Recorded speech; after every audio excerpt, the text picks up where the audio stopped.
Selamat siang, selamat datang semua, selamat bergabung dalam acara live webinar Rumah Sakit Pondok Indah Group siang hari ini. Dan perkenalkan, nama saya Dr. Hastomo Prabowo, kita jumpa lagi. Hari ini saya akan membantu jalannya acara pada siang hari ini.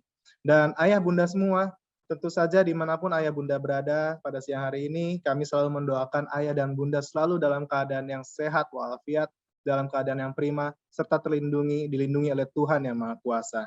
Ayah dan Bunda, seperti biasa, live webinar RSPI Group ini merupakan wujud nyata dari Rumah Sakit Pondok Indah Group untuk bagaimana caranya kami dapat selalu dekat dengan ayah bunda semua. Sehingga meskipun di era pandemi ini kita ada keterbatasan jarak, namun kami dapat selalu hadir untuk menyapa ayah dan bunda semua, dan dapat selalu memberikan informasi-informasi kesehatan yang terdepan tentunya serta terpercaya dari dokter-dokter yang bergabung dalam Rumah Sakit Pondok Indah Group ini. Dan pada siang hari ini, ayah dan bunda semua, kami hadir dengan tema Gigi Anak Sehat Selama Pandemi. Nanti kita akan bahas mengenai materi ini, tentang apa saja sih yang perlu kita perhatikan untuk menjaga kesehatan gigi anak selama pandemi ini, kapan kita harus ketemu dokter gigi, dan hal-hal lainnya nanti kita akan bahas satu persatu. Selamat siang dokter, apa kabar?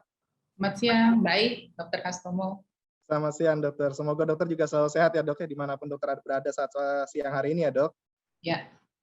Dok, nanti kita akan bahas mengenai tadi ya dok ya, bagaimana menjaga kesehatan gigi anak selama pandemi ini dok. Betul, ya. Sebelum masuk ke materi yang akan dokter bawakan, izinkan saya untuk membacakan sedikit CV dari Dr. Gigi Susanti Aryani, spesialis kedokteran gigi anak. Beliau menamakan kedokteran giginya di Universitas Indonesia pada tahun 1992, lalu melanjutkan mengambil program spesialisasi kedokteran gigi anak di Universitas Indonesia pada tahun 2002. Beliau juga aktif berorganisasi sebagai anggota PDGI Tangerang, Ikatan Dokter Gigi Anak Indonesia Jakarta Raya, dan juga anggota Indonesian Society of Special Care Dentistry. Dan dokter, untuk membersihkan waktu, silakan dok, waktu dan tempat saya persilahkan. Baik, selamat siang ayah bunda sekalian, terima kasih Dokter Hastomo. Seperti yang tadi Dokter Hastomo sudah katakan, pada siang ini kita akan membahas bagaimana menjaga kesehatan gigi dan mulut ya, bukan cuma gigi ya, gigi dan mulut anak, terutama selama masa pandemi. Sebenarnya walaupun tidak pandemi pun kita harus jaga, cuma karena pada pandemi ini kita sulit untuk keluar rumah, sulit ke dokter gigi gitu ya. Jadi saya akan memberikan tips-tips apa yang harus dilakukan supaya giginya bagus terus nih ya. Saya izin share screen ya, dok. Ya, silakan dok.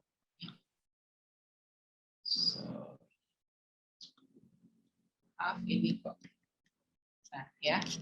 Jadi saya mulai saja ya. Jadi yang membuat saya sebenarnya tergerak kenapa selalu membawakan topik ini, sebenarnya sering saya bawakan untuk parent ya, untuk ayah bunda ya di beberapa grup parenting.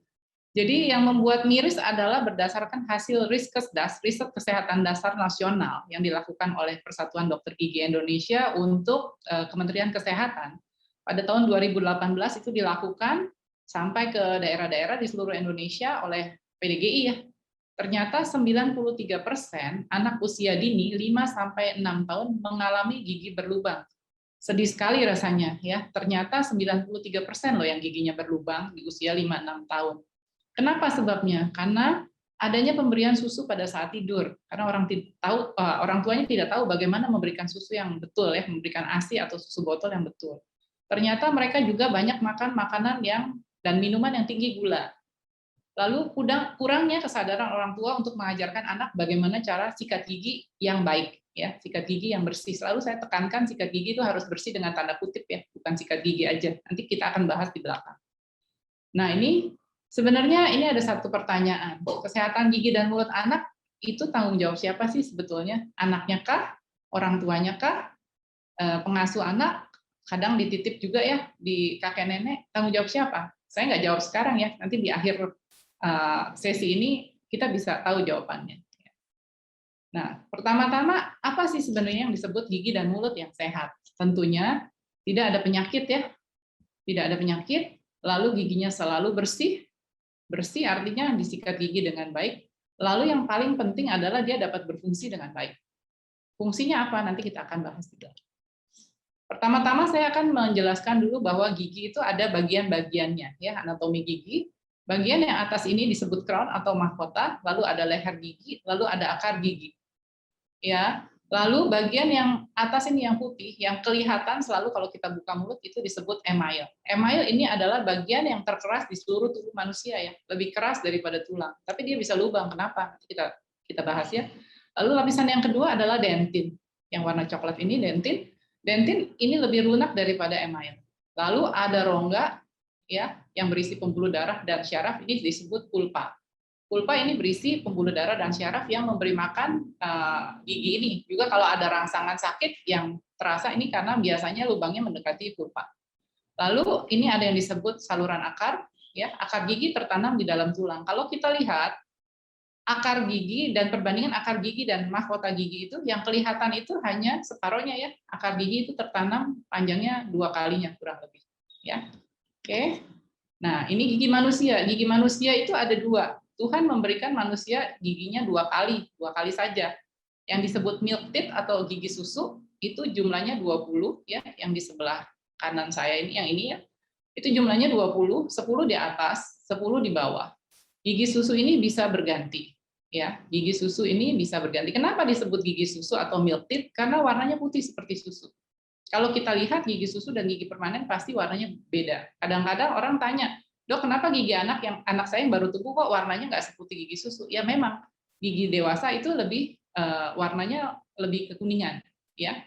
Jadi gigi susu itu jumlahnya 20, dia tumbuh dimulai dengan gigi depan bawah ini, gigi seri depan bawah yang warna biru ini pada sekitar usia 6 sampai 10 bulan. Ya, tapi kadang-kadang ini kan yang umumnya. Kadang-kadang ada yang lebih cepat ya. Lebih cepat misalnya dia usia 4 bulan sudah tumbuh, is okay.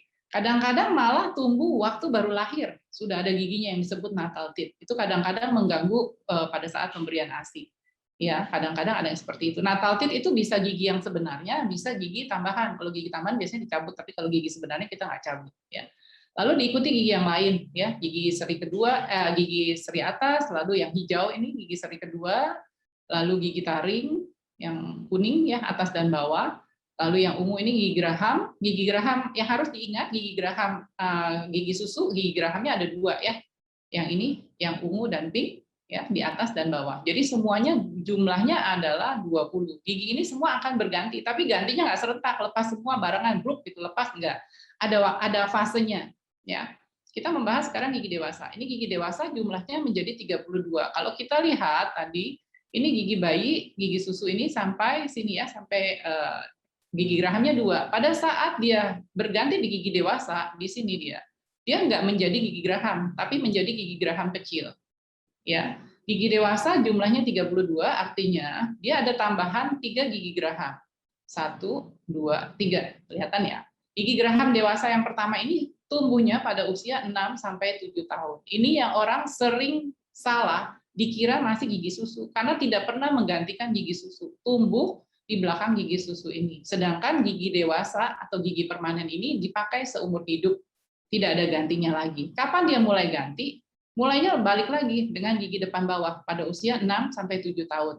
Tapi kadang-kadang ada juga yang cepat di usia 5 atau biasanya sekitar TKB. Kadang-kadang umur 4. Nggak apa-apa, nggak ada masalah ya. Tadi juga mengenai gigi susu, saya lupa jelaskan bahwa kadang-kadang ada yang sampai 1 tahun belum tumbuh giginya. Kadang-kadang orang tua cemas. Sebetulnya selama tidak ada riwayat jumlah kurang gigi di dalam keluarga itu tidak masalah. Kita biasanya lihat karena pertumbuhan anak ya, mungkin Dokter Hastomo juga tahu pertumbuhan anak itu beda-beda ya, individual. Jadi tidak bisa dibanding-bandingkan, tapi ada nilai, ada acuan ya, kurang lebih di situ. Kalau dari acuan itu kok lewat gitu, boleh mulai ditanyakan kenapa gitu kan. Tapi biasanya kita lihat gigi susu ini akan lengkap di usia 2,5 sampai 3 tahun. Ya, jadi kalau misalnya usia 3 tahun nih giginya belum ada yang tumbuh, pasti ada apa-apa gitu. Atau kok tubuhnya belum lengkap, pasti ada apa-apa. Biasanya kita bisa lakukan X-ray ya. Kita balik lagi ke gigi dewasa, tadi tumbuh gigi geraham dewasa pertama, ini di usia 6-7, ya. Lalu pada usia 12 sampai 13 tumbuh gigi geraham dewasa yang kedua, ini yang disebut gigi geraham bungsu, umur 17 sampai 21 kurang lebih. Tapi gigi geraham bungsu ini di manusia sekarang sering nggak tumbuh ya, impacted. Jadi kadang-kadang tahu-tahu munculnya di umur 30, 40 gitu ya. Oke, Sampai sini jelas ya. Jadi ada masanya nanti yang disebut gigi bercampur, di mana ada gigi bayi dan ada gigi dewasa. Itu kita sebut mixed dentition atau gigi bercampur. Ya, next.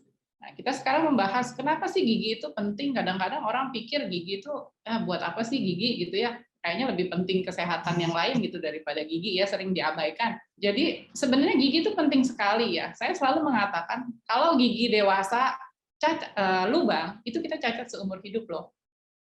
Cacat seumur hidup loh, karena gigi yang sudah berlubang itu ditambal, namanya tambalan pasti ada usianya ya. Mungkin 5 tahun harus ganti, kadang 2 tahun gitu ya.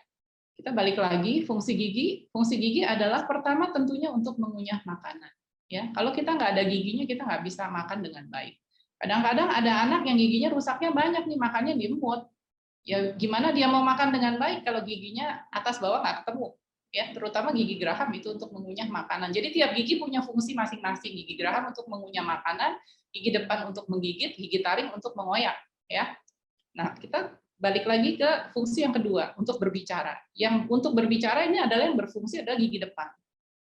Kebayang ya kalau gigi depannya ompong gitu. Kalau mau ngomong misalnya S, T, M, huruf-huruf tertentu, huruf-huruf dental itu pasti nggak jelas ya. Orang tua yang giginya ompong semua pasti ngomongnya juga nggak jelas.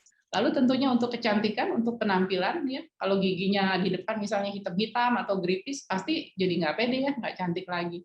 Tentunya untuk kesehatan. Kenapa? Karena kalau ada kelainan di gigi dan mulut itu juga bisa mempengaruhi kesehatan yang lain. Nanti saya akan jelaskan di belakang ya. Juga tidak bisa mengunyah dengan baik, gizinya kurang, lalu tumbuh kembang anak pasti akan terganggu. Nah, ini yang ada di masyarakat pandangannya bahwa gigi susu tuh nggak usah diapa-apain lah, nggak ada gunanya, nanti tuh ganti gitu ya. Kenapa gigi susu itu penting? Gigi susu penting itu pertama, dia untuk mempertahankan ruangan untuk gigi berikutnya. Ini salah satu pentingnya gigi susu ya. Karena tadi saya sudah sebut bahwa di bawah gigi susu ada benih gigi dewasa nih yang akan keluar seperti ini. Ya, kalau lihat di gambar ini. Nah, kalau misalnya gigi susunya tanggal sebelum waktunya karena suatu hal tertentu, misalnya dia rusaknya berat harus dicabut, maka akan terjadi kita bilang prematur loss ya, lepas terlalu awal. Sedangkan benih gigi dewasa di bawahnya belum siap untuk keluar. Kalau tidak dilakukan, diberi alat tertentu untuk menahan ruangan yang kita sebut space maintainer seperti ini, gigi yang ini depan dan belakangnya akan tipping, akan bergerak seperti ini. Dia akan closing space. Jadi nanti pada saat giginya tumbuh kurang ruangan, biasanya harus dibuatkan space maintainer. Ya, selain itu juga sebagai guidance ya. Jadi dia ini kalau kita lihat gambar yang bawah ini, gigi susu ini sebagai guidance untuk gigi ini keluar. Ya, kalau dia lepas lebih dini biasanya gusi ini menebal, gusinya menebal, jadi keluarnya akan lebih sulit. Ya. Oke. Jadi gunanya untuk mempertahankan ruangan atau mempersiapkan gigi permanennya. Kedua, untuk mempertahankan pola makan ini yang saya sebut. Kalau giginya seperti ini nih rusaknya di depan, banyak loh pasien saya yang datang seperti ini ya, jadi giginya udah tinggal akar semua. Gimana mau mengunyah dengan baik? Gigit kerupuk nggak bisa, gigit apel nggak bisa. Kasihan. Anaknya makannya di mut, dimarah-marahin di mut. Ya gimana mau makan dengan baik kalau giginya rusak? Ada lubang satu aja kita orang dewasa nggak enak ya, apalagi kalau sakit nyelip-nyelip makanan. Kadang-kadang kalau anak balita dia belum bisa bilang kenapa gitu, ya. Oke. Lalu untuk kecakapan bicara tadi yang sudah saya sebutkan ya, sering nih anak-anak kecil ini gigi depannya habis ya depan karena rusak ini karena kesalahan feeding biasanya ya. Nanti saya bahas di belakang, ini tadi saya sudah sebutkan. Lalu juga untuk perkembangan psikologis. Kalau kita lihat nih anak nih kayak gini nih ompong, ini ompong yang wajar ya karena lepas gigi, kadang-kadang kan malu dia. Sama temennya diledekin, biasanya justru anak-anak kecil itu yang sering dibully ya. TK, SD gitu, si ompong, giginya hitam gitu. Mungkin kalau udah SMP kita udah bisa menjaga gitu kan, dibully kan, jadi dia nggak pede. Gitu. Apalagi kalau giginya kayak gini nih, ini bukan lepas karena waktunya, karena rusak kayak ini gitu. Nah ini biasanya anak kalau kayak gini biasanya dia lebih pemalu ya, nggak pede, dia nggak mau senyum kadang-kadang sama teman-temannya. Kalau misalnya dia suruh pentas segala macam, pasti dia nggak mau senyum, dia malu ya. Itu pengaruh terhadap perkembangan psikologis ya. Jadi kelihatannya sepele, tapi sebenarnya itu berpengaruh ke perkembangannya dia. Lalu untuk yang tadi saya bilang, untuk perkembangan gigi permanen. Jadi kalau kita lihat, ini semua, yang biru ini adalah gigi susu, yang di bawah adalah benih-benih gigi permanennya. Pada saat gigi ini tumbuh, gigi susu tumbuh, benih gigi permanennya langsung dibentuk di bawahnya. Jadi kalau misalnya pada saat anak misalnya umur batita lah ya, di bawah 3 tahun itu giginya kan sudah mulai ada, sudah tumbuh, sudah lengkap malah. Kalau asupan gizinya kurang baik, itu pembentukan gigi permanennya terganggu juga. Ya, kalau gigi susu ini dibentuk pada saat dalam kandungan, pada saat 6 minggu ya, biasanya 6 minggu dalam kandungan. Oke. Nah, ini yang saya sebut. Kenapa? Kalau ada sesuatu di gigi dan mulut itu bisa berpengaruh terhadap kesehatan secara umum ya. Bisa kemana-mana nih, bisa ke ginjal, bisa ke jantung, bisa ke otak, bisa ke rematik. Saya pernah punya pengalaman, punya pasien umur sekitar 13-14 tahun.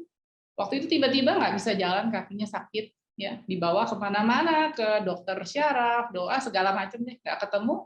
Ternyata akhirnya ke saya, ternyata ada giginya satu yang sudah infeksi lama, infeksi kronis ya, sudah gangrene. Setelah gigi itu dicabut, dia oke-oke lagi tuh. Gitu ya. Pernah juga pembantu saya juga gitu, rematik terus ternyata giginya banyak yang rusak, kita cabut terus selesai dia masalahnya. Gitu. Jadi jangan sepelekan masalah gigi dan mulut ini, kelihatannya sepele ya. Kadang-kadang juga kalau giginya lubang besar gitu tidak diobatin bisa abses ya, bisa infeksi. Kalau pertahanan tubuhnya nggak baik, infeksinya bisa kemana-mana itu ya. Jadi bisa sampai sepsis ya, sampai infeksi di seluruh tubuh. Nah, ini yang sering terjadi dalam gigi dan mulut, orang taunya nih masalah gigi dan mulut adalah gigi lubang ya, gigi bolong aja gitu ya. Nama kerennya tuh karies ya. Kenapa sih gigi bisa lubang? Tadi saya bilang gigi itu paling kuat loh di tubuh, lebih kuat dari tulang. Kenapa dia bisa berlubang? Ya, penyebabnya adalah karena asam sebenarnya. Ya, asam yang terbentuk. Kenapa asam itu bisa terbentuk? Asam itu terbentuk kalau ada sisa makanan di dalam mulut, ya, terutama makanan yang mengandung gula. Ya, mengandung gula. Biasanya kita sebutnya refined karbohidrat olahan. Jadi bukan cuma gula aja ya, makanan yang manis dan lengket gitu kalau mau gampangnya. Akan tertinggal dalam jangka waktu lama di mulut, ini karena ada gambar jamnya ya. Ya. Dalam waktu yang lama, bakterinya ini akan memfermentasi sisa makan yang tadi tertinggal itu menjadi asam. Asamnya itu asam sekali, di bawah pH-nya di bawah 5,5 biasanya. Gigi itu sudah larut di pH 5,5, email gigi itu sudah mulai larut. Ya. Jadi sekarang giginya ada, kita punya gigi dong. Bakterinya ini selalu ada di dalam mulut, nggak mungkin nggak ada. Cuma jumlahnya banyak atau sedikit. Makin kotor mulutnya, tentu bakterinya makin banyak. Makanan nggak mungkin kita nggak makan, pasti kita makan. Yang bisa kita potong supaya tidak terjadi karies atau lubang gigi adalah waktu nempelnya. Jadi selalu saya katakan kita harus sikat gigi bersih. Kalau sikat gigi nggak bersih, sisa makanannya masih ada. Gitu ya. Jadi kalau kita mengerti kenapa gigi bisa berlubang, kita bisa mencegahnya. Nanti saya akan jelaskan di belakang bagaimana mencegahnya. Jadi gigi berlubang itu bukan karena digigitin kuman gitu ya. Kalau kita cerita ke anak-anak pasti ada gambarnya, wah kumannya gigitin giginya gitu. Itu boleh sih buat anak TK gitu ya. Tapi kalau anak yang sudah agak besar, mungkin kelas 5, kelas 6, kita bisa jelaskan dengan cara ilmiah bahwa sebenarnya asamnya itu menyebabkan si email gigi itu kalsium dan fosfatnya loss sedikit-sedikit larut ya. Tapi sebenarnya terus jadi kita nggak boleh makan, nggak dong gitu. Tuhan tuh menciptakan untuk menetralisir tuh sebenarnya dengan air ludah kita.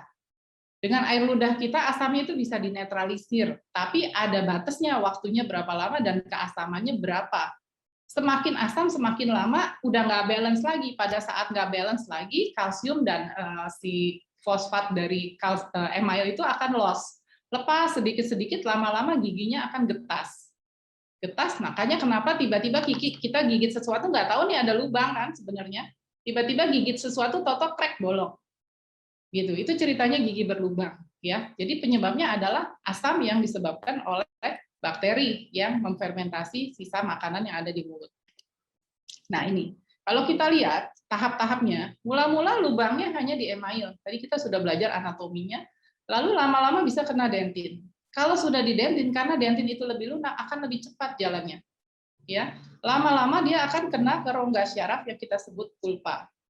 Pada saat dia di dentin mendekati pulpa, mulai tuh rasa ngilu, makan es, minum yang manis, nyut gitu. Itu ada sesuatu rangsangan ke pulpa. Tapi kalau sudah kena pulpa, itu akan nyut berdenyut terus. Ya, biasanya sampai nggak bisa tidur tuh. Sialnya kalau sakit gigi itu selalu malam ya. Jadi mengganggu tidur, biasanya anak-anak sampai nggak bisa tidur gitu kan. Nah, lalu bisa lama-lama kalau dibiarkan saja, dia akan menyebabkan pulpanya ini mati. Ya, mati, terjadi pembusukan, lalu terjadi infeksi. Infeksi mulai gusinya bengkak. Nah, lama-lama dia akan ada abses atau infeksi di bawah akar gigi. Ini bengkaknya tergantung daya tahan tubuhnya orang ya. Kadang hanya di gusi, kadang bisa besar di pipi ya, kadang sampai bawah leher ya, kadang-kadang bisa terus sampai ke dekat daerah paru-paru ya, itu yang akan fatal. Atau sampai di bawah sini dia akan menekan jalan nafas. Kita bahas mengenai macam-macam istilah ya tentang karies gigi. Yang pertama adalah yang sering disebut sekarang nih, yang ngetop disebut early childhood caries atau ECC. Jadi karies dini pada anak ya bahasa Indonesianya. Itu biasanya terjadi pada anak usia di bawah 3 tahun. Biasanya penyebab utamanya adalah karena pola feeding. Feeding ini dalam arti pemberian susu. Pemberian susu yang salah pada usia anak-anak di bawah 3 tahun.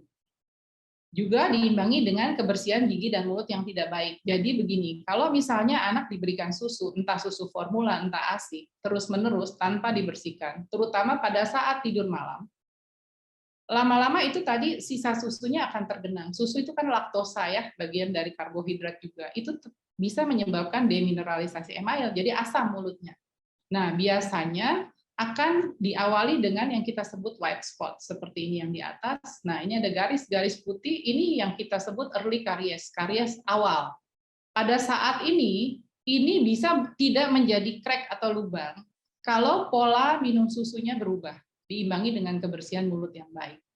Kalau terus-terusan, dia akan emailnya ngelupas. Ini yang kelihatan kuning dentin nih. Ini sering nih pasien saya. Mulainya seperti ini, dari tadinya putih seperti ini, karena di sini ini selalu asam tidak bisa dibersihkan dengan baik. Lalu dia crack, emailnya ngelupas. Lama-lama tambah besar. Ya, kadang-kadang kalau dia akut, giginya itu saya senggol aja lunak sekali loh kayak tahu. Jadi kadang pernah ada pasien dia buka baju gini giginya bisa putus lepas saking lunaknya gitu ya. Nah, ini bisa dicegah dengan pola memberikan susu yang baik. Memberikan susu jangan pada waktu tidur. Kalau anak sudah ada giginya ya, dan anak sudah makan 3 kali, ya, karena awal-awal kan ASI atau susu adalah makanan utama, ya. Nah, ini ada yang disebut juga istilahnya nursing karies. Ini bagian dari karies dini, ya. Ini yang tadi saya bilang, kesalahan waktu pemberian ASI, atau disebut juga kadang-kadang baby bottle karies. Jadi kalau dengar istilah ini, sebenarnya ini adalah jenis-jenis karies yang tadi ya, early childhood karies, bagian karies dini pada anak. Ya, jadi kalau memberikan susu jangan sambil tidur. Dan jangan sebagai pengantar tidur. Kalau sebagai pengantar tidur, anaknya nggak bisa tidur kalau nggak ngenyot botol atau kalau nggak sambil disusui, itu salah gitu ya. Nah, ini biasanya ciri-cirinya yang tadi saya sudah sebutkan, dimulai dengan gigi depan atas ini ya, ada garis-garis putih, lama-lama mengelupas, lama-lama akan menjadi seperti yang ini ya. Oke, biasanya polanya itu selalu yang karena kesalahan feeding ini, minum susu atau susu botol ASI atau susu botol yang salah, selalu itu khas, dimulai dengan gigi depan atas. Ya, ada bercak putih di leher gigi, lalu geraham atas. Jadi kalau misalnya tidak segera diatasi, geraham atas kena, lama-lama geraham bawah, tapi tidak pernah mengenai gigi seri bawah dan taring. Kenapa? Pada saat anak menyusui, entah ASI, entah pakai botol, lidah itu menutupi gigi bawah. Jadi dia terlindungi. Jadi kalau kita lihat giginya, kariesnya seperti ini, kita tahu, biasanya dokter gigi udah tahu tuh, ini pasti karena minum susu botol nih begini, atau minum ASI-nya yang terus-terusan sepanjang malam. Gitu, ya. Nah, ini ada juga yang disebut rampan karies. Kalau kita googling atau lihat-lihat, ada yang disebut karies rampan. Karies rampan sebenarnya jadi seluruh giginya kena. Ini yang saya kasih gambarnya ekstrim ya.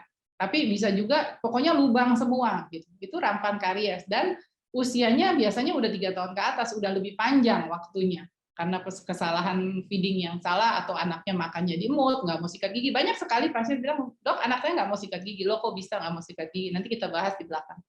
Ya, lama-lama bisa tadi ya, jadi dia bisa menyebabkan sakit, infeksi ya, makannya terganggu. Kalau kayak gini pasti makannya di mood lah, nggak mungkin dia bisa ngunyah daging, bisa ngunyah segala macam, nggak mungkin gitu ya. Sayur nggak bakal bisa. Nah, terus itu tadi masalah gigi ya. Di mulut kita juga ada jaringan lunak mulut. Saya bahas sedikit ini melenceng dari judul ya, supaya tahu jadi bahwa bisa juga ada yang sering ditemukan adalah sariawan ya. Jadi sariawan itu bisa hanya lokal seperti ini ya, ini kegigit biasanya kalau di lidah seperti ini, atau kesodok sikat gigi atau apa gitu dia jatuh gitu. Biasanya kalau lokal itu hanya masalah iritasi kayak tadi kesodok sikat, jatuh, tergigit. Tapi kalau sariawannya banyak seperti ini ada sesuatu yang lain, ada kelainan sistemik. Jadi ada kelainan di badannya, misalnya dia campak gitu ya, demam, lalu banyak nih, terus tahu-tahu di mulutnya juga, kan kulitnya juga ada bentel ada bercak-bercak gitu, di mulutnya juga biasanya, atau yang kena hand foot and mouth disease ya, yang dibilang flu Singapura itu juga biasanya kadang justru gejalanya mulainya di mulut dulu. Ya, jadi kalau banyak itu di dalam mulut pasti ada sesuatu yang lain. Mungkin harus kolaborasi dengan dokter anak kalau kayak gitu. Ya, biasanya diawali dengan demam. Ya, oke, next. Nah, ada lagi yang disebut radang gusi. Radang gusi ini karena sikat giginya nggak bersih, biasanya di leher-leher gigi ini nggak kesikat. Nah, yang ringan cuma merah-merah gini. Makanya suka pasien bilang, loh, dok, sikat giginya kadang-kadang kesenggol sikat aja berdarah. Ini yang dibilang radang gusi. Tapi kalau dia sikatnya bersih, dengan sendirinya sembuh sendiri ya. Jadi nggak usah diapa-apain, sikat bersih, lebih bersih, dia akan sembuh sendiri. Kalau parah, ini nggak enak banget nih, bisa sampai seperti ini nih. Ya, tapi bisa juga ini karena dia ada kelainan sistemik. Viral infection sering banget nih. Datang pasiennya kayak gini. Nah, makin udah makannya nggak enak, mungkin lupa sikat gigi karena lebih mikirin demamnya segala macem gitu, makin kotor ya. Sebenarnya terapinya apa? Pengobatannya hanya dibersihkan, selain kelainan sistemiknya tentu disembuhkan ya. Kalau berlanjut, radang gusi itu menyebabkan kelainan jaringan periodontal gigi. Itu jaringan periodontal adalah jaringan tadi yang di sekitar akar gigi. Nah, giginya, tapi pada anak-anak jarang terjadi ya. Biasanya pada orang dewasa atau anak-anak yang sudah lebih besar ya, bisa karena karang gigi ya, atau karena kebersihan mulutnya yang kurang. Nah, itu bisa menyebabkan kerusakan tulang, giginya goyang sampai lepas ya. Ini ilustrasinya. Ini gigi yang sehat, gusinya sehat. Ini gigi yang tadi gingivitis, radang ya. Nah, ini kalau lebih lanjut periodontitis, dia rusaknya lebih dalam. Tulang ini nggak ada gambar tulangnya ya, tapi tulangnya jadi rusak. Dengan sendirinya kalau tulangnya rusak nih, giginya akar yang tadi saya bilang mesti panjangnya 2 kali, nggak tertanam dengan baik, dia akan goyang. Penyebabnya biasanya karena karang gigi. Oke, sekarang bagaimana sih memelihara kesehatan gigi dan mulut anak di rumah sehari-hari? Ya, saya bagi ada 2 macam ya. Jadi kalau kita balik lagi tadi ke teorinya kenapa gigi bisa berlubang, kebersihan gigi yang kita harus perhatikan juga pola makan. Gampang ingatnya, giginya harus bersih, sama makannya dijaga supaya giginya bagus. Ya, kebersihan gigi gimana caranya, nanti kita membahas bagaimana sikat gigi yang baik, flossing, ya, membersihkan dengan benar. Lalu pola makan, kita harus atur jenis makanan anak. Yang penting ini, waktu dan frekuensi makan. Maksudnya jangan sering-sering ngemil gitu ya. Oke, sikat gigi. Sikat gigi saya katakan minimal 2 kali sehari. Ya, kalau kita lihat lagu-lagu itu sikat gigi ada sih apa ya, 2 kali sehari sehabis makan dan sebelum tidur. Iklan-iklan di TV sekarang udah bilangnya sikat gigi sehari habis makan dan sebelum tidur. Bukan bangun tidur terus mandi tidak lupa menggosok gigi ya. Karena bangun tidur gosok gigi terus makan itu salah. Karena tadi kita konsepnya tadi gigi itu harus selalu bersih. Jadi mulai sekarang yang kebiasaannya salah dibiasakan sikat gigi itu sehabis makan. Ya, supaya selalu bersih, supaya nggak berlubang. Nah, saya pernah baca di Intisari tahun berapa ya, mungkin 10 tahun yang lalu ya, ada penelitian di Indonesia ternyata lebih dari 90% masyarakat Indonesia itu sikat giginya waktu mandi. Jadi mandi dulu, makan, terus mandi sore, malam mau tidur nggak sikat gigi lagi. Makanya angka kariesnya tinggi, ya. Jadi sehabis makan dan sebelum tidur. Kalau kita mau ngomong ideal, setiap habis makan sikat gigi. That's why kenapa nggak boleh sering-sering makan. Kalau sering makan masa mau sikat gigi terus, capek dong, gitu ya. Sikat gigi, biasakan sikat gigi, anak itu mulai dibersihkan begitu giginya tumbuh. Tapi sebenarnya mulut anak itu biasa dibersihkan dari baru lahir ya. Dibersihkan dengan kasa bersih, nanti ada gambarnya ya.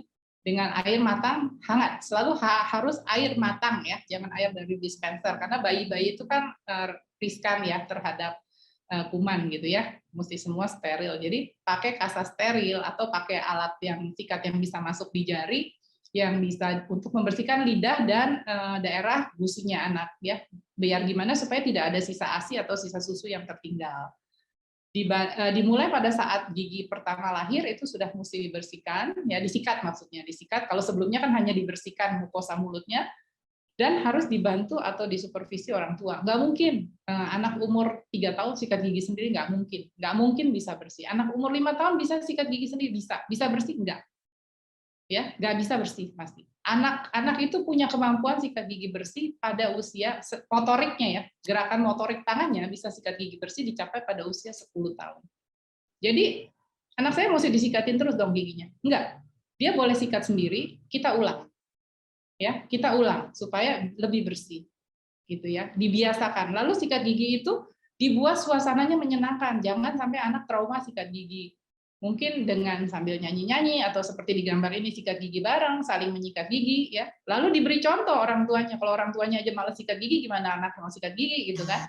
Ya. Kalau perlu dibuatkan reward chart. Jadi bikin satu bagan gitu ya, satu gambar, misalnya Senin, Selasa, Rabu, Kamis, Jumat, Sabtu, Minggu gitu kan. Nah, bikin kotak mau sikat giginya berapa kali sehari? 2 kali, 3 kali, 4 kali sehari. Setiap kali dia sikat gigi, kita kasih stempel bintang. Gitu. Atau kita gambar aja bintang. 4 kali sehari nih udah penuh, dapat bintang besar.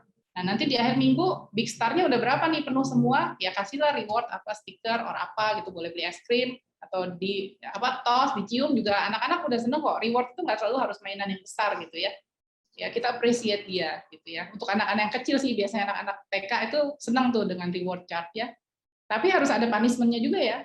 Kalau nggak penuh misalnya, oh harusnya sikat gigi 2 kali, bintangnya cuma 2, bintang besarnya nggak dapat, bintang besar nggak dapat seminggu, ya nggak dapat tuh hadiahnya. Mau nangis guling-guling juga nggak dapat gitu. Kita harus tegas untuk hal seperti itu ya. Nah ini untuk bayi ya, tadi yang saya bilang dibersihkan walaupun giginya belum tumbuh ya. Lalu membersihkan giginya, begitu giginya tumbuh boleh pakai pasta gigi sedikit saja yang boleh untuk toddler ya, untuk anak yang usia kurang dari 2 tahun ya. Terus juga kalau bisa sudah tidak minum pakai botol atau sambil tidur pada waktu umur 1 tahun ya. Lalu juga kontrol ke dokter gigi. Lalu kontrol setiap 6 bulan sekali. Nah, ini cara menyikat gigi. Kalau untuk anak yang agak besar, kalau mamanya mau bantu, berdirinya bukan di depan ya, tapi di belakang anaknya. Seperti gambar yang ini. Kita akan lebih mudah melihat dan pada waktu kita sikat, gerakannya seperti kita sikat gigi, nggak mungkin kita menyogok dia. Ini untuk bayi bisa pakai kasa steril, ya sekali pakai buang, dicelup air matang hangat, atau pakai sikat yang seperti yang di sini ya, sikat yang bisa dimasukkan di dalam jari. Ini caranya sikat gigi, ini teorinya nih 45 derajat, segala macam ya, ribet deh pokoknya. Yang penting pada prinsipnya semua permukaan gigi harus kesikat. Saya ada model, saya akan ajarkan cara sikat gigi. Ini ya, kelihatan ya dok? Kelihatan ya? Jadi pada waktu sikat gigi, ini sikat, ya kita sikat gigi depan ini dengan cara berputar. Ya, atas dan bawah berputar, kenapa? Supaya daerah leher gigi tadi yang berbatasan gigi dengan gusi itu tersikat supaya tadi tidak terjadi yang namanya gingivitis ya. Jadi disikat di bagian depan. Mungkin kalau sama anak kecil kita bisa sambil oh ini kereta api jazz jazz jazz jazz jazz jazz gitu atau ini Thomas apa gitu ya, sambil nyanyi juga boleh gitu ya. Nah, ini bagian belakang juga sama berputar. Untuk yang belakang ini kadang-kadang kalau anak kecil susah, mulutnya suka begini kencang. Kita boleh yang namanya lip lift teknik. Jadi ininya dibuka sedikit. Kita angkat bibirnya. Ya, kita berdirinya di belakang nih kayak saya seperti ini ya. Kelihatan nggak? Nah, nanti kita sikat lagi belakang sini berputar. Mau dihitung berapa atau mau nyanyi lagu Old MacDonald Has a Farm. Ya kan? Old MacDonald Has a Farm gitu kan. iya yo gitu kan, nanti kambingnya keluar, sapinya keluar, sampai berapa binatang keluar selesai sikat giginya gitu kan, ya supaya nggak bosan. Lalu bagian dalam seperti ini, ya kelihatan. Nah ini seperti ini, maju mundur, bagian sini harus disikat nih, bagian dalam. Ya ini yang sering nggak kesikat, kan semua permukaan harus kesikat. Lalu ini yang dekat lidah, harus gerakannya begini. Ini anak kecil sulit sekali, nggak bakal bisa. Ya, yang daerah dekat lidah. Lalu yang bagian atas sama, ya, gigi atas, sikatnya maju mundur begini, ya, kiri kanan, bagian dalam lagi. Nah, kalau yang atas, bagian dalam begini ke bawah. Jadi semua permukaan gigi harus kesikat. Nggak mungkin cepat ya, biasanya sekitar 2 menit. Makanya kita cari lagu-lagu yang sekitar 2 menit. Nah, yang sering tidak tersikat adalah daerah sini, gigi taring. Karena kita fokus di depan, fokus di belakang, yang sudut nggak kena. Ya, ini yang sering terjadi. Sering sekali banyak sisa makanan di sini, debris, dan lubang suka terjadi di leher gigi taring. Oke, cara sikat gigi. Nah, bagaimana memilih sikat gigi? Memilih sikat gigi, pilih yang bulu sikatnya halus. Ya, merek apapun boleh. Ya, yang penting besarnya sesuai dengan usia mulutnya anak. Jadi sikat gigi itu macam-macam ya. Ini sikat gigi yang standar ya. Ada sikat gigi yang ada stage-nya, stage 1, 2, 3, 4. Biasanya untuk toddler sendiri, untuk anak yang TK sendiri, lebih besar. Besar kepalanya itu juga disesuaikan, dan gripnya, ini pegangannya juga disesuaikan. Untuk anak-anak batita biasanya, yang justru untuk anak-anak bayi itu yang setahun itu, ininya biasanya handle-nya besar. Kenapa? Karena yang pegang orang tuanya, bukan anaknya yang pegang, gitu ya. Warnanya juga bolehlah punya sikat gigi 2 atau 3, hari ini mau pakai yang pink, nanti sore mau pakai yang biru gitu, boleh yang gambar princess, gambar apa, pokoknya dibuat suasananya menyenangkan. Lalu satu yang saya akan tekankan, menaruh sikat gigi bukannya begini ya, karena kalau begini ini dia akan basah terus, akan ada bakteri di sini. Jadi yang betul adalah ke atas, ya. Dan kalau bulunya udah jabrik nih, harus diganti ya. Kadang-kadang anak-anak tuh baru dipakai seminggu udah jabrik karena dia gigit-gigit. Ya relakanlah kita ganti, gitu. Karena kalau nggak diganti sama aja, fungsi untuk membersihkannya nggak akan bersih. Sama kayak kita nyapu, kalau sapunya udah jabrik juga nggak bakal bersih kan. Gitu. Lalu ini yang disebut tooth wipes sudah ada dijual ya. Jadi bentuknya kayak tisu basah, bisa dipakai sekali pakai buang. Mungkin kalau traveling ini enak sekali dipakai. Pasta gigi. Pasta gigi, nah memilih pasta gigi anak itu harus hati-hati. Jadi kita harus tahu dulu nih, pasta gigi itu kenapa sih ada pasta gigi untuk batita? Kenapa ada pasta gigi untuk anak? Kenapa ada pasta gigi untuk dewasa? Itu kandungan fluoride-nya berbeda-beda. Ya, ada pasta gigi yang tidak mengandung fluoride. Itu biasanya untuk anak-anak yang belum bisa berkumur karena ditelan.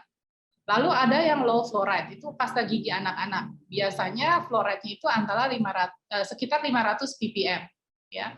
Kalau yang berfluoride yang untuk orang dewasa itu tadi kandungan fluoride-nya adalah 1000 sampai 1500 ppm. Kenapa? Karena fluoride itu adalah zat yang baik untuk memperkuat email. Tapi tidak boleh dimakan, tidak boleh ditelan. Kalau everyday ditelan, lama-lama akumulasi. Yang kita sebut fluorosis. Kalau misalnya anak nih, ini nih pasta giginya lucu nih, ada princess rasa stroberi, aduh enak banget rasanya, saya makan aja 1 cup. Keracunan loh anaknya di bawah UGD, mesti dipompa perutnya. Keracunan fluoride, ya. Jadi hati-hati juga naruh pasta gigi gitu untuk anak kecil ya. Nah juga harus dibilang ke anak kecil itu tidak boleh ditelan. Jadi diajarkan untuk speed. Kadang-kadang lucu kan, wah anaknya makan sikat gigi, makan pasta gigi lucu, kita ketawa-ketawa, tapi itu mengajarkan yang salah, gitu ya. Seberapa banyak sih kalau kasih pasta gigi? Nggak usah besar-besar, maksimal sebesar kacang polong atau pea size. Ya, cari rasa yang disukai anak supaya anaknya senang nih sikat giginya. Tapi selalu bilang tidak boleh ditelan. Kita bilang tuh kayak sabun juga kan nggak boleh dimakan gitu kan? Ya. Nah ini gambarnya. Kalau anak yang sudah bisa berkumur, kita kasih sebesar kacang polong, pea size. Tapi kalau belum bisa berkumur, sedikit aja di spread kayak segini, cukup. Bukan tergantung banyaknya pasta giginya kuat, tergantung nyikatnya bersih apa enggak. Ya. Ini caranya flossing. Jadi anak-anak itu giginya pasti akan menjadi renggang-renggang. Kenapa? Pada saat dia periode mau berganti ke gigi dewasa, giginya akan menjadi renggang-renggang. Kenapa? Karena ukuran giginya tetap segitu, tulangnya melebar.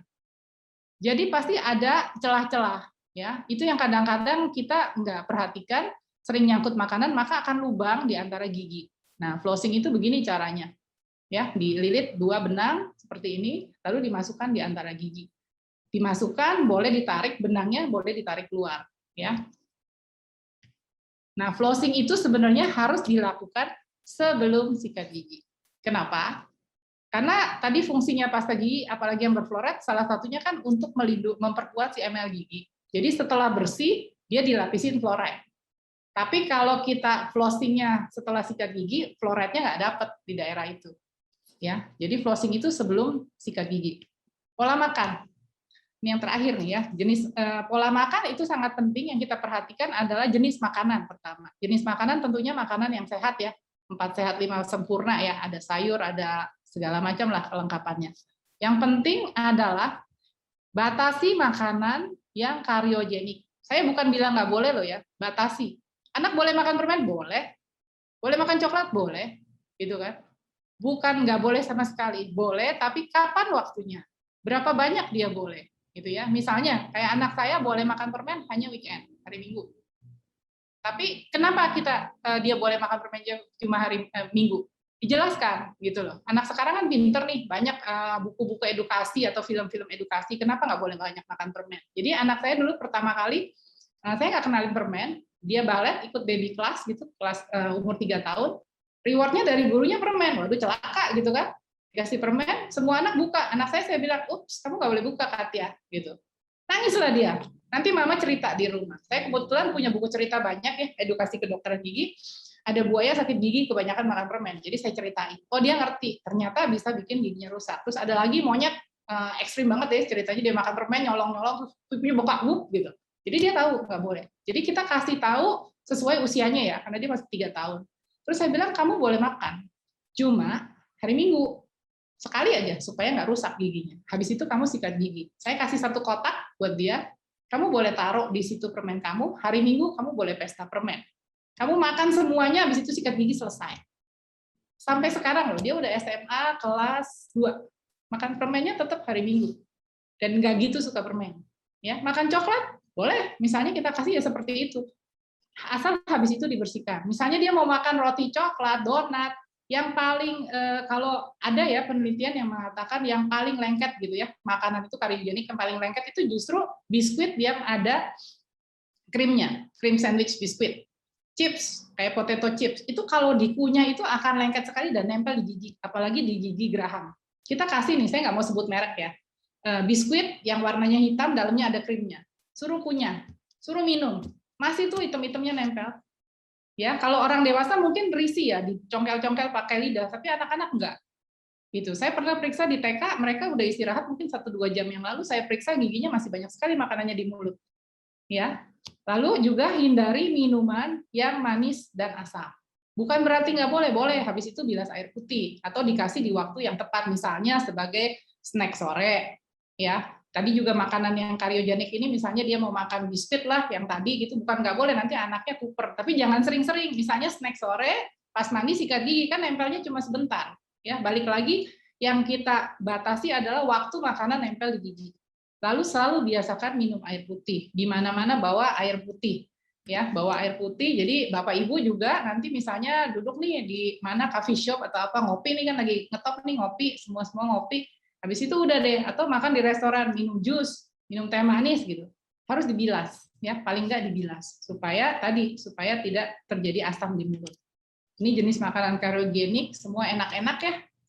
Gimana anak-anak nggak kepengen gitu, yang dewasa aja pasti kepengen. Termasuk soft drink ya, soft drink ini sangat asam, ya. Bukan nggak boleh, semua boleh asal diatur waktunya dan jangan sering-sering, ya. Lalu frekuensi makan, atur jadwal makan, ini yang paling penting, ya. Jadi lebih baik makan kenyang, ngemilnya jangan banyak-banyak gitu. Saya pernah nonton itu ya Disney show gitu ya, Disney on Ice waktu anak-anak saya kecil. Kan nunggunya lama tuh, kita duluan masuk, karena saya nggak di VIP kan, yang kursinya nggak bernomor gitu ya. Jadi kan kepingin deket stage gitu kan. Kita datang lebih awal, 1 jam lebih awal nunggu. Selama nunggu tuh pusing saya lihat orang-orang di depan saya. Anak kecil tuh makan terus. Nanti sebentar makan apalah terus sampai sejam itu nggak berhenti loh makan sambil nunggu. Dijejelin terus makan. Iya. Maksudnya sebenarnya itu nggak perlu kan. Kalau dia sudah makan kenyang nggak perlu. Malah sebenarnya kalau kebanyakan nyemil makannya nggak benar ya dok. Jadi pada waktunya makan udah kenyang perutnya gitu. Jadi waktu makannya diatur. Kalau di rumah saya anak-anak itu bangun tidur makan ya, bukannya mandi. Terus pas mandi sikat gigi gitu. Nah lalu nggak ada cemilan apa-apa tuh. Sekolah bawa buah, lalu makan siang karena pulangnya nggak terlalu lama. Nah mereka sampai rumah sikat gigi. Ya, sikat gigi, lalu sore ada snack time, biasanya sekitar jam 4, jam 5, mandi sore sikat gigi, malam makan, selesai, sikat gigi. Jadi sikat giginya bukan sebelum tidur. Saya nggak setuju sebenarnya sikat gigi sebelum tidur, apalagi anak-anak. Karena pada waktu sebelum tidur anaknya udah ngantuk, susah suruh sikat giginya rewel. Atau dia sikat sendiri pasti nggak bersih. Ya. Waktunya sudah mau habis ya dok? Ya, sudah hampir selesai dok. Ini yang terakhir, slide terakhir. Yang terakhir adalah ke dokter gigi. Ya, jadi sebaiknya lakukan rutin ke dokter gigi setiap 6 bulan sekali. Kenapa harus 6 bulan sekali? Karena kalau tidak banyak masalah ya, jadi kita bisa melihat kalau ada kelainan-kelainan yang terjadi. Ya, jadi misalnya, oh tumbuhnya nggak benar kayak tadi, misalnya, oh terlambat tumbuh, atau misalnya, oh ternyata ada flek-flek putih, kita bisa kasih advice gimana sebaiknya supaya giginya nggak berlubang. Oke. Nah ini di pandemi COVID-19 ini, ya ada himbauan dari pengurus besar dokter gigi se-Indonesia untuk menunda ke dokter gigi, tentunya pada saat COVID-nya lagi tinggi nih, seperti sekarang ya. Kalau sudah agak reda sih ke dokter gigi, pilihlah klinik gigi yang aman ya. Beberapa klinik gigi kan sekarang sudah menerapkan protokol untuk COVID ya dengan baik ya, termasuk di RSPI ya. Nah, tunda ke dokter gigi kecuali nyeri yang tidak tertahan sampai nggak bisa tidur, gusi bengkak akibat infeksi, lalu jatuh perdarahan, ya juga ada kecelakaan. Ya, jadi kalau bukan karena hal-hal itu, oh saya cuma mau bersihin sekarang, nanti dulu deh, tunggu 1-2 bulan lagi, ya kan? Nah, atau misalnya, oh saya cuma mau ngecek nih gigi anak saya miring, gitu. Nggak usah lah pakai ini aja, konsultasi online aja deh kalau gitu, atau WA Japri saya juga boleh, pasti saya jawab, ya. Nah, ini masalah klinik gigi tadi di pandemi COVID. Jadi klinik gigi yang baik, mungkin supaya Bapak Ibu tahu semuanya ya, kalau memilih klinik gigi adalah pada saat ini adalah yang sudah diatur sirkulasinya. Jadi dia dipasang exhale, sirkulasinya diatur sedemikian rupa supaya virus COVID ini tidak akan ada di dalam ruangan, ya. Juga malah dipasang HEPA filter, ya. Jadi memang RSPI itu melakukan renovasi besar-besaran tuh untuk poli giginya, ya. Sudah dibuatkan standar dengan sirkulasi yang baik. Nah ini tata laksananya menurut yang acuannya yang dihimbau dari, sebenarnya ini dari FDI juga ya, diadopt oleh PDGI ya. Jadi kalau ke dokter giginya tadi ruangannya sudah dibuat seperti tadi. Dokter giginya harus pakai APD lengkap ya, APD level 3 artinya pakai hazmat ya. Lalu pasiennya itu pasti suruh cuci tangan ya, janji di assessment awal pasti di assessment tadi. Ditanya bagaimana kemungkinannya dengan COVID, tertular COVID atau ada yang tidak gitu ya, di keluarga ada yang COVID atau enggak, pasiennya suruh cuci tangan, dan yang menunggu cuma boleh 1 kalau anak-anak. Ya, nggak boleh lebih dari 1 untuk meminimalkan kontak dengan banyak orang. Nah, semua alat-alat itu harus didesinfeksi. Di RSPI sih udah dari sebelum COVID juga semua dibungkusin satu-satu ya, disteril satu-satu, sampai kapas juga semua itu disteril satu-satu, personal pack ya. Gitu. Kursinya juga, dan setiap ganti pasien itu harus dipel, didesinfektan ya. Itu dilakukan di kami. Nah, ini yang harus dikasih tahu ke anak-anak juga kalau ke dokter gigi ya, kepaksa misalnya pada saat pandemi kita menggunakan, ada beberapa yang menggunakan oral suction ya. Jadi itu dikasih penyedot untuk menyedot aerosol, bunyinya tuh nggak enak loh, bus kencang. Kalau anak 3 tahun biasanya takut. Pasien-pasien saya biasanya pakai suction yang biasa aja, yang kecil ini nggak mau karena bunyinya bus. Tapi harus, pada saat pandemi ini harus dipakai. Tidak mungkin tidak dipakai. Jadi ya anaknya mungkin nangis gitu loh. Jadi ya harap maklum, pasti nangis. Nggak mungkin kita nggak pakai suction yang kecil ini. Kadang-kadang ditambah oral suction untuk tindakan aerosol. Artinya kalau kita harus ngebor atau scaling. Jadi anaknya harus dipersiapkan dari rumah, dikasih tahu. Dan pasien itu dihimbau untuk kumur-kumur betadin dulu, ya, povidone ya, supaya bakteri atau virusnya kalau ada di mulut itu tidak banyak lah, berkurang. Gitu. Rasanya nggak enak. Nah itu kendala buat saya nih, anak kecil-kecil boro-boro suruh kumur-kumur povidone gitu kan, kumur aja belum bisa. Kadang-kadang kita lap, kita swab, ya, gitu. Jadi kadang-kadang kalau datang ke dokter gigi pada saat ini, kemungkinan dokter giginya tidak ngebor segala macam tindakan aerosol itu tidak kita lakukan dulu, tapi biasanya pasien diinfo. Kalau seandainya harus dilakukan, pasti menggunakan prosedur seperti ini. Jadi anak-anaknya yang mau dibawa ke dokter gigi dikasih tahu, oh nanti tante sama omnya tuh pakai baju astronot loh gitu. Perawatnya juga karena mungkin jadi nggak nyaman buat dia gitu kan, ya. Oke, nah ini ada anjuran kalau panduan ya kalau ke dokter gigi ya. Nah dokternya sekarang kayak gini nih gitu ya. Terus akan di screening COVID. Cuma boleh satu yang nunggu ya. Jadi kalau misalnya datang bertiga, yang satu harus di luar. Suhunya diukur, terus juga datangnya tolong tepat waktu supaya nggak nunggu. Jadi di ruang tunggu itu tidak ada pasien banyak gitu ya. Jadi langsung masuk. Nah terus juga harus menggunakan masker. Juga kalau nunggunya lama, nggak mau nunggu, boleh nunggu di mobil ya. Harus pakai sanitizer. Nah ini segala macam pernik-pernik di ruangan saya, boneka ini nggak ada semua ya. Jadi benar-benar kita minimal ya, nggak ada barang-barang yang akan menyebabkan bisa adanya virus di sana.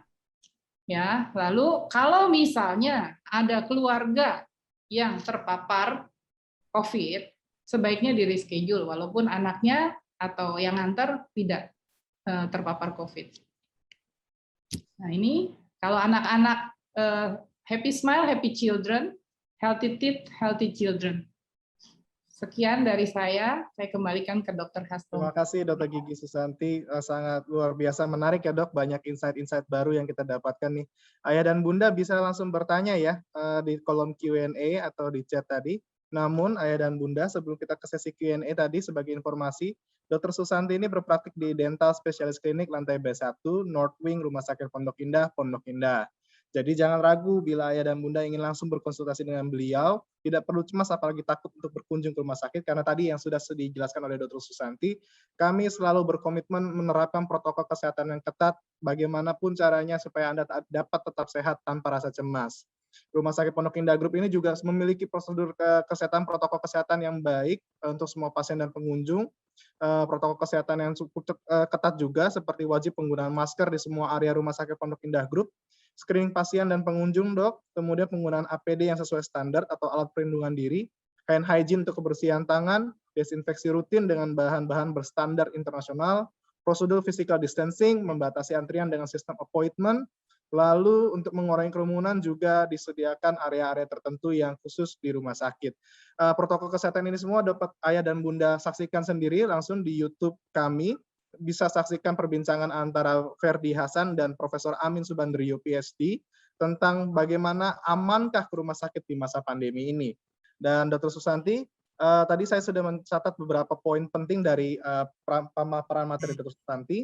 Yang penting tadi tidak hanya soal menjaga kebersihan dengan cara membersihkan gigi secara rutin ya dok ya, namun juga bagaimana cara kita mengelola apa yang kita makan dan kapan kita makan makanan tersebut. Dan ini sudah ada beberapa pertanyaan Dr. Susanti yang sudah masuk dari tadi dari ayah dan bunda peserta acara webinar siang hari ini. Yang pertama tadi dari Ibu Cindy, selamat siang dok, izin bertanya bagaimana kriteria kandungan pasta gigi yang cocok dan aman kalau tertelan untuk anak-anak yang baru belajar sikat gigi dok. Kemudian tadi juga dibahas gigi susu yang sisa akarnya. Nah, apa sebaiknya dilakukan dicabut langsung dengan sisa akarnya atau bagaimana dok? Silakan Dr. Susanti untuk menjawab. Terima kasih Dr. Hatmo. Lupa tadi saya, pertanyaan saya di awal belum dijawab ya. Jadi kesehatan gigi dan mulut anak itu tanggung jawab siapa ya? Oh iya. Anaknya kan? Lupa saya tadi. Jadi sebenarnya tanggung jawab siapa ya? Tahu nggak dok? Tanggung jawab orang tua ya, bukan Tuanya anaknya ya. Iya. Sekarang kalau misalnya sedikit ya dok, kalau misalnya anak makan permen, bilang nih anak ini makan permen terus, yang ngasih permen siapa? Yang ngajarin makan permen siapa? Yang memperkenalkan, gitu kan? Jadi sebenarnya kita orang tua punya peranan untuk mengajarkan anak ya. Jadi kalau saya bilang anak itu begitu lahir itu ibarat komputer belum diinstal apa-apa kosong. Nah, semuanya itu diisi oleh kita orang tuanya dan lingkungan di sekitarnya.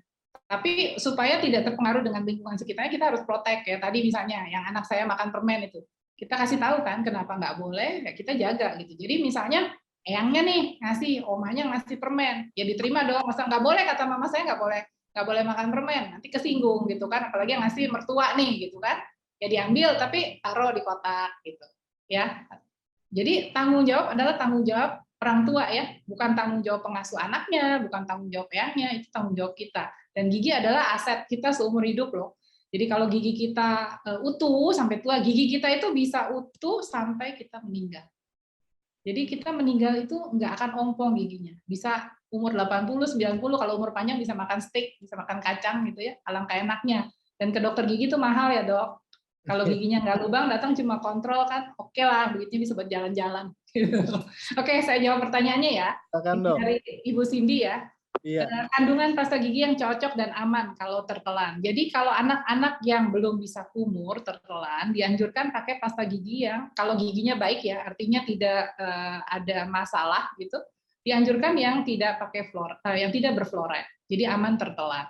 Ya, tapi anak itu diajarkan bahwa pasta gigi itu harus di spit, harus dilepeh, harus dibuang. Ya, diajarkan untuk terus. Kalau dia sudah mulai bisa kadang-kadang ketelan, boleh pakai yang low fluoride. Ya, yang fluoride-nya sedikit dan ngasihnya sedikit. Jadi kalau tertelan dalam batas aman, fluoride boleh dimakan nggak sih? Boleh, tapi nggak boleh banyak-banyak gitu. Ada batasnya. Makanan-makanan juga ada yang mengandung fluoride kok, kayak misalnya teri, brokoli, teh itu ada fluoride-nya gitu. Karena kita nggak tahu di tubuh kita fluoride yang intake fluoride yang kita sudah dapat dari makanan seberapa banyak gitu. Kalau ditambahin terus-terus dari pasta gigi, apalagi sikat gigi tadi saya bilang suruh sehari 4 kali gitu kan. Nah, kalau ngasihnya banyak-banyak kan kadang-kadang anak-anak senang tuh di sepanjang sikatnya dipasang pasta giginya banyak-banyak, akan terlalu banyak yang tertelan. Jadi kalau yang belajar sikat gigi, belajar kumur mungkin ya, bukan belajar sikat gigi ya, pakai pasta gigi yang tidak ada fluoride atau yang low fluoride, ngasihnya sedikit sekali. Jadi kalau tertelan masih aman.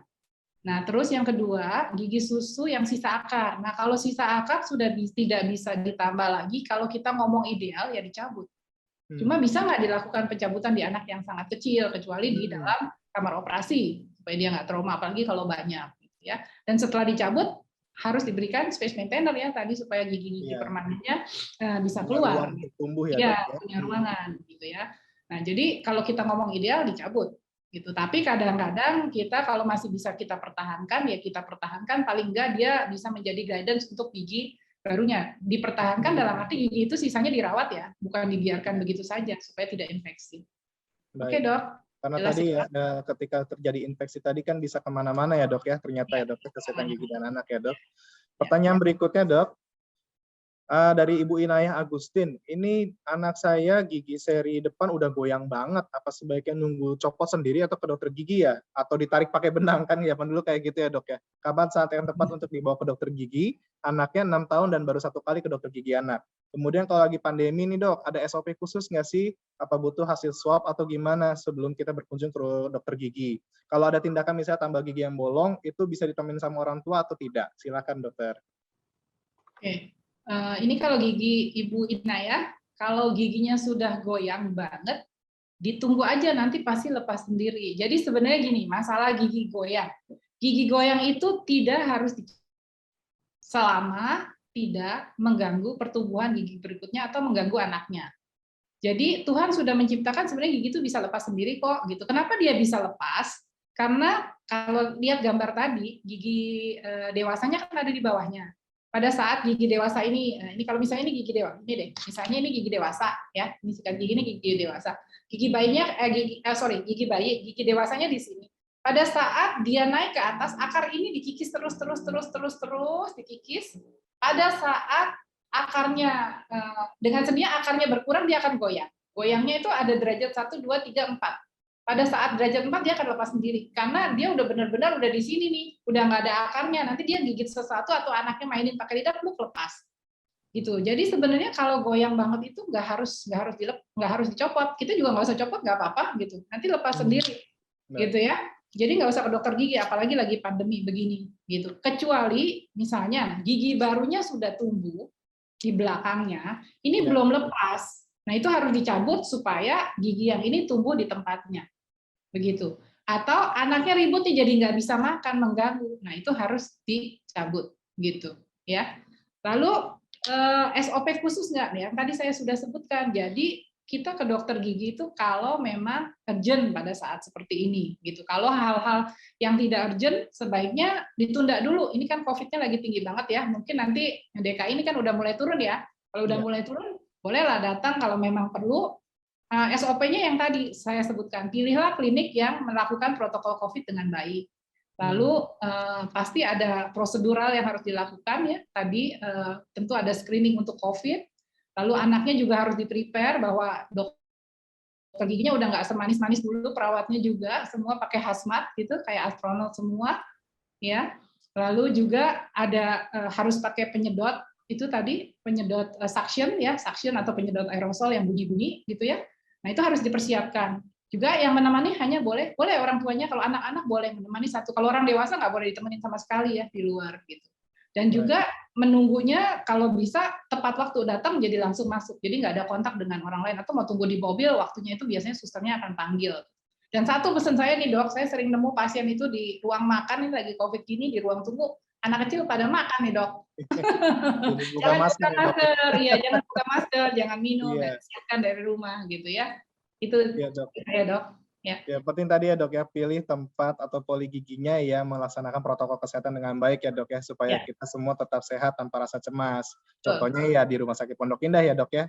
Ya, betul. Dokter, pertanyaan berikutnya, Dokter, dari Pak Wahyudi. Mau tanya nih, Dok, kira-kira gigi susu maksimal tahan sampai umur berapa tahun ya? Terima kasih, karena mungkin ada kasusnya yang gigi susunya nggak tanggal-tanggal nih, Dok, sampai gigi permanennya timbul di belakangnya, begitu, Dok. Menurut teori ya, gigi susu itu akan habis di usia 12 tahun. Ya. Tapi biasanya plus minus 2 tahun. Kadang umur 10 sudah habis, bisa juga 14 tahun baru habis gitu ya. Dia delay artinya. Nah, itu ya kembali lagi saya bilang, selama tidak ada riwayat jumlah gigi kurang di keluarga, biasanya nggak usah khawatir. Tapi kalau misalnya anaknya kan sudah besar nih, kalau 12 tahun, atau dia udah kelas 1, 2 SMP, kok masih banyak gigi susunya ya, gitu. Nah, itu sebaiknya di X-ray aja. Dengan panoramik X-ray akan kelihatan ada benihnya atau tidak. Karena kadang-kadang memang tidak ada penggantinya. Gitu. Jadi gigi susu itu dipakai seumur hidup. Ada beberapa kasus yang seperti itu. Special case ya, Dok, kayak gitu, Dok. Ya, Dok. Ya, biasanya itu faktor genetik ya, faktor keturunan ya. Biasanya kalau ditelusuri di keluarga pasti ada. Juga gigi lebih ya, gigi lebih juga bisa tuh seperti itu. Baik, Dokter Susanti. Dok, ini sebenarnya masih banyak sekali pertanyaan-pertanyaannya, Dok, yang muncul hari ini dari ayah dan bunda semua. Namun karena keterbatasan waktu, Dok, kita tidak bisa membahas satu persatu dan menjawab satu persatu. Dan bagi ayah dan bunda semua, mohon maaf karena keterbatasan waktu kita hari ini, kita tidak mungkin menjawab pertanyaan ayah dan bunda semua ini hari ini. Namun bila ayah dan bunda mempunyai pertanyaan mengenai kesehatan gigi dan mulut pada anak khususnya, Anda dapat langsung berkonsultasi dengan Dr. Gigi Susanti. Beliau berpraktik di Dental Specialist Clinic, lantai basement 1, Gedung North Wing, Rumah Sakit Pondok Indah, Pondok Indah. Dan jangan khawatir untuk datang berkonsultasi ke rumah sakit langsung, karena kami Rumah Sakit Pondok Indah Group telah melakukan berbagai upaya untuk memastikan kesehatan Anda tetap dapat terjaga tanpa rasa cemas. Dan Dr. Gigi Susanti, terima kasih atas waktunya hari ini, Dokter. Terima kasih atas pemaparan materinya dan share-share pengalamannya.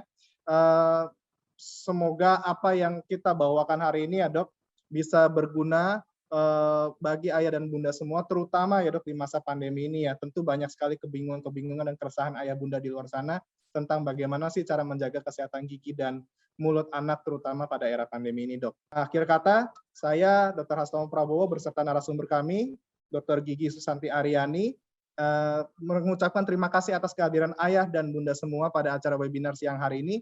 Mohon maaf bila kami ada kesalahan, dan sampai bertemu lagi di acara webinar Rumah Sakit Pondok Indah Group selanjutnya. Salam sehat, tetap semangat, dan selamat siang. Ya, terima kasih, Dok. Terima kasih, Dok, semuanya. Terima kasih. Ya.